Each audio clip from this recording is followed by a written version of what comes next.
A duplex like this is illegal in most neighborhoods, but this multifamily house is not. How is that possible? It has 4 separate units designed for people to live separately, and each one has its own kitchen, bathroom, and entrance. And even though this may sound like a duplex, it's actually not. Because of Monte Anderson's savvy interpretation of local laws, this type of house is completely legal in most neighborhoods. We just aren't aware of it yet. If you didn't know, duplexes are illegal to build in most neighborhoods.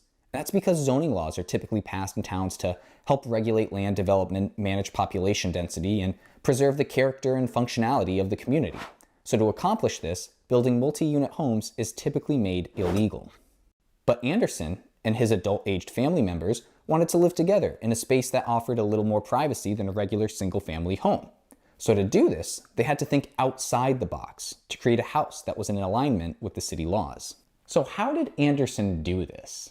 Well, first, he installed a lockable connecting door between each unit, so his tenants could technically be considered roommates. He also placed air fryers in each unit instead of a stove, so the kitchen could actually be defined as a wet bar.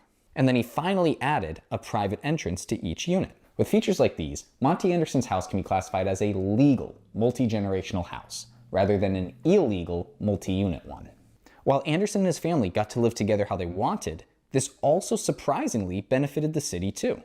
Anderson bought the outdated property for about $300,000, but after renovating it into a multi-generational home, its valuation soared to over $1.2 million.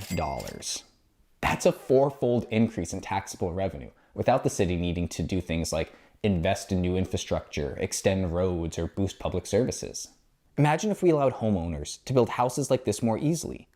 In cities that make this type of housing legal by right, thousands of stagnant properties can be improved, raising property values, increasing tax revenue, and revitalizing aging neighborhoods.